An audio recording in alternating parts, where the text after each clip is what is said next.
আলাইকুম। এটা হচ্ছে ক্যাম্প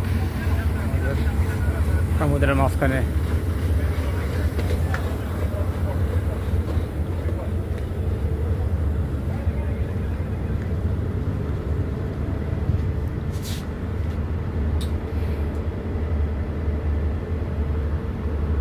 এগুলো হচ্ছে দ্বীপ, ওগুলো হচ্ছে দ্বীপ, ওইগুলো হচ্ছে দ্বীপ।